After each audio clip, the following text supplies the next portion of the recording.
साहब, नूरुल हक कादरी साहब, वफाकी वज़ीर बराए मजहबी उमूर व बैनुल मज़ाहिब हम आहंगी, मोहतरमा शुनीला रुत साहिबा पार्लिमानी सेक्रेटरी, क़िबला अयाज साहब इस्लामी नज़रियाती काउंसिल के चेयरमैन, हाफिज़ ताहिर महमूद अशरफ़ी साहब, आर्च बिशप जोसेफ साहब, बिशप ऑफ पेशावर जो यहाँ तशरीफ़ लाए थे, और मोहतरम वफाकी वज़रा, मेंबरान असम्बली व सेनेट, काबिल एहतराम बिशप साहिबान, मसीही बरदरी के दोस्त और दूसरी अक़लियती बरदरियों के दोस्त, ख़वातीन व हज़रात, अस्सलाम अलैकुम।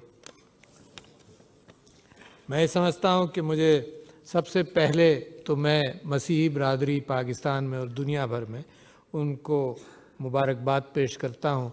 और ये जश्न जो 25 दिसंबर को मनाया जाता है, ये जश्न भी है, उसके साथ साथ इस बात का भी इयादा करने का और याद दहानी का मौका हमें मिलता है कि दुनिया को जिस चीज़ की ज़रूरत है, जिसका बार बार ज़िक्र होता है, वो हज़रत ईसा की अपनी ज़िंदगी में सबसे ज़्यादा उसका प्रचार हुआ। और जो दुनिया याद रखती है वो यही बात याद रखती है कि अमन के बहुत बड़े पैगंबर थे।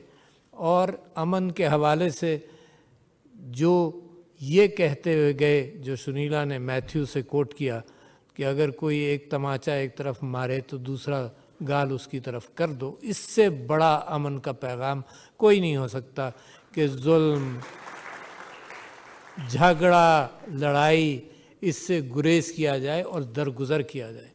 अल्लाह ताला की बारगाह के अंदर हुज़ूर अकरम सल्लल्लाहु अलैहि वसल्लम ने एक कोई मुस्कुराते हुए उठे तो किसी ने पूछा आप क्यों मुस्कुरा रहे हैं? तो उन्होंने कहा जी फ़रिश्ता जो है मुझे जन्नत की दर्जे दिखा रहा था। तो सबसे पहला दर्जा ऐसा था जो लोगों ने अपना हिसाब कराया, और उससे बेहतर जो दर्जा था जन्नत का वो था जिन लोगों ने दरगुजर किया एक दूसरे को, जिन्होंने माफ़ किया। और यही हज़रत ईसा का सबसे बड़ा पैगाम है। और मैं समझता हूँ कि दुनिया को इस पैगाम की इस वक्त सबसे ज़्यादा ज़रूरत है। जिस नबी ने अमन की इतनी बात की, उस नबी की उम्मत के अंदर और मेरे नबी सल्लल्लाहु अलैहि वसल्लम के अंदर जो आखिरी नबी और जिनका पैगाम भी अमन का, दूसरों के साथ रहम का, और उस दुनिया के अंदर जो जुल्म और ज़्यादती हो रही है, वो तमाशा मेरी और आपकी नज़रों के सामने बिल्कुल आया है, खुला हुआ है। जंगें हो रही हैं, क़िताल हो रहा है, औरतों के ऊपर जुल्म, बच्चों के ऊपर जुल्म। और मुझे बड़ी खुशी है ये कहते हुए कि जहाँ तक चर्च का ताल्लुक़ है, चाहे वो कॉप्टिक चर्च हो मिस्र से, या रशियन ऑर्थोडॉक्स चर्च हो, या प्रोटेस्टेंट चर्च हो, या कैथोलिक चर्च हो, तो सब ने जुल्म के एतबार से और जंगों के एतबार से हर चीज़ की नफ़ी करने की कोशिश की है। सिर्फ यही नहीं, पोप ने पिछले दिनों ये कहा कि ये बहरिया रोम यानी मेडिटरेनियन जो है ये ग्रेवयार्ड बन गया है रेफ्यूजीज़ का। वो मुसलसल लोगों को ये कह रहे हैं कि जुल्म और ज़्यादती की वजह से जो लोग भाग रहे हैं उनको पनाह दो, क्योंकि हज़रत ईसा का यही पैगाम था। और वो बार बार अपनी क्रिश्चियन दुनिया को भी समझा रहे हैं, सारी दुनिया के लिए पैगाम है, बार बार ये समझा रहे हैं कि अमन पैदा करो। और मैं समझता हूँ कि इस मौके पर मैं जब ये बात आपसे कर रहा हूँ तो मैं हज़रत ईसा के अक़वाल को अगर देखूँ तो मैथ्यू के अंदर भी है कि जी कि अल्लाह के मांगो तो तुम्हें मिल जाएगा, तलाश करो तो तुम्हें मिल जाएगा, दरवाज़ा खटखटाओ तो दरवाज़ा खुल जाएगा। इसलिए कि ज़िंदगी के अंदर अमन की खातिर और अपनी कोशिशों के अंदर अल्लाह से अगर राब्ता रखोगे तो अल्लाह से उस राब्ते का नतीजा भी मिलेगा। और फिर एक बहुत बड़ी बात हज़रत ईसा ही ने फरमाई, और कितना अच्छा मौका है कि वो सारी बातें जो मज़ाहिब के अंदर, इब्राहिमिक ट्रेडिशन के अंदर हमें सब मिली, वो हज़रत ईसा के अक़वाल के अंदर भी आपको मिल जाएगी। कि ल्यूक में हज़रत ईसा फरमाते हैं कि do unto others what you want them to do unto you, कि तुम दूसरों के साथ वो करो जो तुम तैयार हो अपने ऊपर सहने के लिए। اس سے اچھی کیا مثال ہوگی دنیا کے اندر قانون سازی کے حوالے سے یا معاشرے کی ان کیفیات کے حوالے سے جس کا ذکر بھی آپ نے کیا اور جس کا ہم شرمندہ ہو جاتے ہیں جب سیالکوٹ کا اسمانہ کر کے ذکر آتا ہے۔ بلکہ پچھلے دنوں جمعے کے واعظ میں ہمارے امام صاحب نے ایک واقعہ سنایا اور بڑا اہم ہے کہ میں آپ کو بتاؤں کہ ایک شخص تھا جس کے پاس کوئی ڈیلیگیشن جا رہا تھا حضور اکرم صلی اللہ علیہ وسلم کا کہ زکوٰۃ اکٹھا کرنے کے لیے، تو جو ڈیلیگیشن وہاں جا رہا تھا وہ وہاں گیا اور وہاں سے واپس آ گیا یہ سمجھ کر کہ شاید وہاں ہتھیار موجود تھے، چاہے شاید وہاں لوگ مجھ پر حملہ کرنے کے لیے تیار تھے۔ تو حضور نے ایک آپشنل بات پتہ کی تو پتہ چلا کہ ایسی کیفیت نہیں تھی، تو امن کی بات کی۔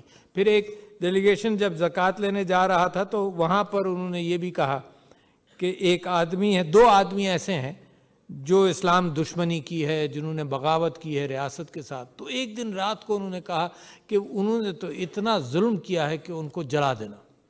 جب ڈیلیگیشن جانے لگا تو انہوں نے بلایا پھر سپاہ سالار کو اور اس کو کہا کہ دیکھو ایسا مت کرنا، میں نے یہ کہہ دیا تھا، یہ جلانا اللہ کی ذات ہی وہ سزا دے سکتی ہے جہنم میں، انسان کے لیے وہ سزا دینے کا انسان کے بس میں نہیں ہونا چاہیے، اور روک دیا اس کیفیت سے۔ تو سیالکوٹ کے اندر جو واقعہ ہوا وہ ہمیں یاد دلاتا ہے کہ میرے نبی کے پیروکاروں نے میرے نبی کی زندگی کے سے بھی وہ سیکھا نہیں جو میرے نبی کہہ کر گئے۔ تو لہٰذا امن اور آشتی کا پیغام جو ہر انداز سے، اور میں سمجھتا ہوں کہ تو مجھے تو فخر ہے، ان بہت سارے نام جیسے آپ نے کہا سارے نام نہیں لیے جا سکتے، بہت فخر ہے مجھے اس بات پر، جسٹس AR کورنیلیس جیسے بڑے بڑے لوگ پاکستان کے اندر پیدا ہوئے جو مسیحی برادری سے جن کا تعلق تھا، مگر یہ کہ وہ پاکستان کی خدمت میں اتنا بڑا نام انہوں نے پیدا کیا۔ کل کی فکر مت کرو، حضرت عیسیٰ نے کہا، کل کی فکر مت کرو، کل خود اپنی فکر کرے گا۔ ہم یہاں زندگی بھر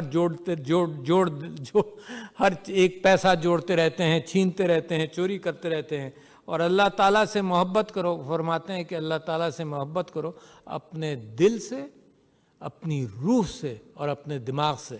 اللہ کے ساتھ جب محبت کا رشتہ قائم کرو گے تو دنیا کے اندر پھر امن اور آشتی نظر آئے گی۔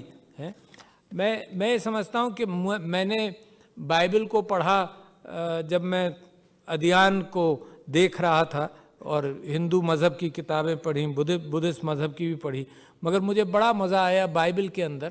فقہا یہ کہتے ہیں کہ بائبل کے اندر جہاں پر یہ گفتگو ہے کہ اللہ تعالیٰ نے حضرت عیسیٰ سے یہ بات کی، حضرت عیسیٰ نے اللہ سے یہ درخواست کی، تو وہ تقریباً ویری ویل ریپروڈیوسڈ ہیں۔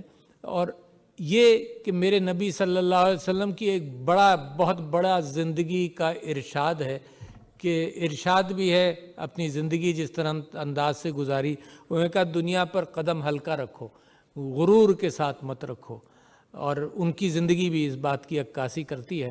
تو حضرت عیسیٰ نے بھی یہی فرمایا، انہوں نے کہا کہ جو لوگ اپنے آپ کو ایگزالٹ کرتے ہیں یا اپنے آپ کو دنیا میں بلند کرتے ہیں، دوسروں کو نیچا دکھاتے ہیں، وہ اللہ کے یہاں نیچے ہو جائیں گے، اور جو لوگ انکساری کے ساتھ دنیا میں رہے ہیں تو وہ اللہ کے ہاں وہ بڑے ہوں گے، اور اللہ ان کو اس طرح سے نوازے گا۔ تو میں سمجھتا ہوں یہ چند باتیں میں اس وجہ سے کرنا چاہتا تھا کہ بہت کچھ ہے۔